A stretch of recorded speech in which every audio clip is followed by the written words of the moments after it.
आज अनेक प्रकार के लोग भ्रमित करने के लिए बिहार आ रहे हैं। कांग्रेस पार्टी की ओर से एक अपप्रचार देश भर में करवाया जा रहा है वोट चोरी का। उनके साथ यहाँ के अराजकता फैलाने वाले लोग आरजेडी के लोग साथ में हैं। ये वोट चोरी की नारा लगाने वाले कहे क्या यहाँ रोहिंग्या को रहने देना चाहते हैं? क्या बांग्लादेशी को यहाँ वोट बनवाना चाहते हैं? प्राइवेट सेक्टर को एक अवसर दिया गया है, आप एक नौजवान के लिए रोजगार बनाओगे तो भारत सरकार अपनी तिजोरी में 15,000 रुपया उस नौजवानों के बैंक के खाते में सीधा सीधा पहुंचाएगा। यह पहली बार देश में प्रधानमंत्री नरेंद्र मोदी जी की योजना से बन गई है। मित्रों, आज देश की अर्थनीति जैसे जैसे आगे बढ़ रहा है, देश की नौजवानों की ताकत भी ऐसे ऐसे बढ़ रहा है। आज नौजवान खेल में, नाटक में, संगीत में, संस्कृति में, विज्ञान में अपना पराकाष्ठा दिखा रहा है। मैं आह्वान करने आया हूं, बिहार के छात्र, बिहार के नौजवान सदैव केवल अपने बारे में नहीं सोचा है। अगर 50 साल पहले बिहार के नौजवान, मैं बहुत पुरानी बात नहीं कह रहा हूं, मैं गांधी मैदान के परिसर में खड़ा हूं। 50 साल पहले देश में तत्कालीन प्रधानमंत्री श्रीमती इंदिरा गांधी देश की लोगों की अधिकार को छीनने का कोशिश किया था। देश की जनता ने आंदोलन किया था और यह आंदोलन शुरू हुई थी इस गांधी मैदान में, नौजवानों के नेतृत्व में, विद्यार्थियों के नेतृत्व में। आज 50 साल के बाद मैं फिर आपको याद दिलाने आया है, परिस्थिति बदली है, भूमिका आपकी बदली है, लेकिन आपके लक्ष्य समान है। देश के लिए आपको जिम्मेवारी लेना पड़ेगा। फिर आज अनेक प्रकार के लोग भ्रमित करने के लिए बिहार आ रहे हैं। कांग्रेस पार्टी की ओर से एक अपप्रचार देश भर में करवाया जा रहा है वोट चोरी का। उनके साथ यहाँ के अराजकता फैलाने वाले लोग आरजेडी के लोग साथ में हैं। दोनों लोग आरजेडी और कांग्रेस वाले घूम के ये कह रहे हैं कि हम वोट चोरी को रोकेंगे। मैं बिहार की नई पीढ़ी के लोगों को आज आह्वान करना चाहता हूं, ये विषय आपके लिए सहज है। आप चैट जीपीटी को पूछिए, आप ग्रोक को पूछिए, आप कोरा को पूछिए, आप गूगल में जाइए और थोड़ा पूछिए पिछले दिनों में बिहार में वोट चोरी करने का काम किसने किया। जो लोग बिहार के वंचितों को, आदिवासियों को, दलितों को, पिछड़ों को वोट देने नहीं देते थे, वो हाथ में भी संविधान की किताब लेके घूम रहे हैं, क्या वोट चोरी को रोकेंगे। पिछले दिनों में जो लोग बंदूक बम के माध्यम से पटना जैसे शहर में भी गरीबों की वोट चोरी किया था, वही लोग अभी छद्मवेश में फिर बिहार में घूम रहे हैं, हम वोट चोरी रोकेंगे। हम आपके माध्यम से बिहार की जनता की सामने ये प्रश्न रखना चाहते हैं, बिहार की जनता को जिम्मेवारी लेना पड़ेगा।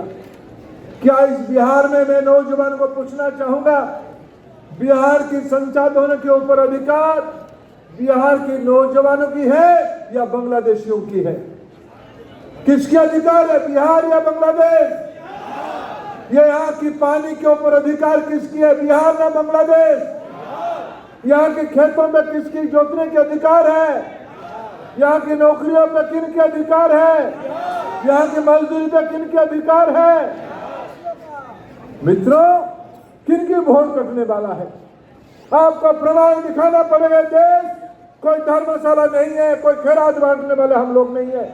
हम मेहनत करेंगे तो अपने ही लिए करेंगे, अपना देश को दुनिया की 1 नंबर देश बनाने के लिए करेंगे, हमारे राज्य के विकास के लिए करेंगे। ये वोट चोरी की नारा लगाने वाले कहे क्या यहाँ रोहिंग्या को रहने देना चाहते हैं? क्या बांग्लादेशी को यहाँ वोट बनवाना चाहते हैं? क्या बिहार के नौजवान उस चुनौती को स्वीकार नहीं करेगा, इस भ्रम को दूर नहीं करेगा? करेगा कि नहीं करेगा? करेगा कि नहीं करेगा? क्या हम अपने अधिकार की लड़ेंगे कि नहीं लड़ेंगे? यही तो विषय है। जो छद्मवेश में नकली लोग बिहार के विकास को बाधा देना चाहते हैं। मैं कल मेरा संपर्क बिहार से बड़ा अटूट है। मैं लंबे समय तक बिहार की राजनीति से भी जुड़ा हूं। मैं सालों तक यहीं रह के राजनीति की कार्यकर्ता के रूप में काम किया है। मैं कल बहुत साल के बाद पटना आया, पटना की एयरपोर्ट देखा। मैं प्रधानमंत्री नरेंद्र मोदी जी को बिहार वासियों की ओर से, देश की ओर से आभार प्रकट किया। आपकी दृष्टिकोण पटना आज नया रूप ले रहा है। पटना एयरपोर्ट उसकी उदाहरण है, उसकी साक्ष्य है। मैं सुबह आज टहलने के लिए जेपी गंगा सेतु में टहलने के लिए गया। मित्रों, मैं चुनौती देता हूं ये वोट चोरी की राह रहने वाले लोगों को, जो लोग बिहार की संसाधनों को लूट के अपने तिजोरी भरते थे, गाय भैंस की चारा को चोरी करते थे, बिहार की जमीन को हड़पते थे। ये लोग जाके जेपी गंगा पर दिख के आए, तब उनको विकास क्या ध्यान में आएगा। क्या मित्र, ऐसे नेता, जो नेता हमारे नरेंद्र मोदी है, जो नेता हमारे नीतीश कुमार है, उनके लिए आने वाले चुनाव में हमें मेहनत करना है या नहीं करना है? बताओ भाई और बहनों, मैं सुन नहीं पा रहा हूं। मेहनत करना है कि नहीं करना है? एनडीए की सरकार को दोबारा जिताना है कि नहीं जिताना है? मित्रों, यही गांधी मैदान साक्षी है। इमरजेंसी क्यों देश में लगी थी? नई पीढ़ी के लोगों को अध्ययन करना पड़ेगा। गूगल में जाके भी अध्ययन करो तो चलेगा, पुराने किताब को पढ़ना पड़ेगा। लोगों की मौलिक अधिकार, फंडामेंटल राइट को कांग्रेस पार्टी ने छीन लिया था। ये राहुल गांधी, प्रियंका गांधी आज तेलंगाना के मुख्यमंत्री रेवंत रेड्डी को लेके घूम रहे हैं। जो रेवंत रेड्डी 2 महीने पहले कहा था बिहार की लोगों की खून अच्छी नहीं है, उनकी डीएनए अच्छा नहीं है, ऐसे लोगों को लेके आए हैं राहुल गांधी और प्रियंका गांधी। उनकी सभा तेजस्वी यादव यहाँ आयोजन कर रहे हैं। मैं आप लोगों को आह्वान करता हूँ, आप जाइए, पूछिए, उनको माफी मांगनी चाहिए बिहार की जनता से। राहुल गांधी, प्रियंका गांधी, तेजस्वी यादव को बिहार की जनता के सामने माफी मांगनी चाहिए कि नहीं चाहिए? क्या गाली देने वालों को मदद करनी चाहिए? क्या रेवंत रेड्डी ने ठीक काम किया था? ऐसे लोगों को घूमने वाले लोग इमरजेंसी लगाए थे। क्यों इमरजेंसी लगाए थे? क्योंकि उनको भारत की और बिहार की जनता ने प्रश्न पूछा था। विशेष करके नौजवानों ने प्रश्न पूछा था, छात्रों ने प्रश्न पूछा था। क्यों? आप क्या कोई सम्राट हो? आप क्या कोई राजा हो? क्या प्रजातंत्र में आपको हम प्रश्न नहीं पूछ सकते? आप लोगों के मौलिक अधिकार को छीनना चाहते थे।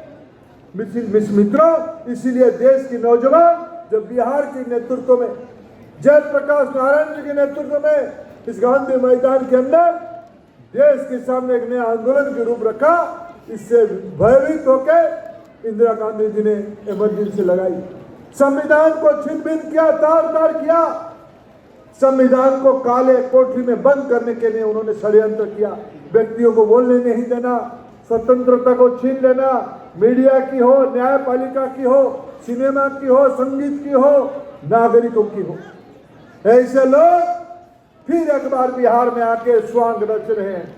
मैं आज की यूथ और बिहार को यही 2 प्रश्न पूछना चाहता हूं। 2047 को बनाने का जिम्मेदारी किसकी है? किसकी है? आपकी है या नहीं है? बनाएंगे, डेवलप नेशन बनाएंगे। क्या उसको बाधा डालने वाले लोगों को हराएंगे कि नहीं हराएंगे? 2 दायित्व है। 47 के लक्ष्य को पूरा करना है। उनमें बाधा देने वाले लोगों को हराएंगे कि नहीं हराएंगे? मित्रों, यही 2 अपेक्षा के साथ मैं फिर आप सबको बधाई देता हूं इस प्रमुख जुटान के लिए, इस राजनीतिक समावेश के लिए। फिर एक बार मैं युवा मोर्चा की बिहार के तमाम कार्यकर्ताओं को धन्यवाद देता हूं। ये संघर्ष फिर एक बार हम देश के लिए लड़े, भारत को समृद्ध बनाने के लिए लड़े। देश की नौजवान 100 साल पहले देश की स्वराज्य के लिए लड़ा था। आज हम 100 साल पहले देश को समृद्ध बनाने के लिए लड़े, विकसित बनाने के लिए लड़े। ये तब होगा जब बिहार विकसित होगा। इसलिए बिहार की युवा एकजुट होकर उस आंदोलन को आगे ले। बहुत बहुत धन्यवाद।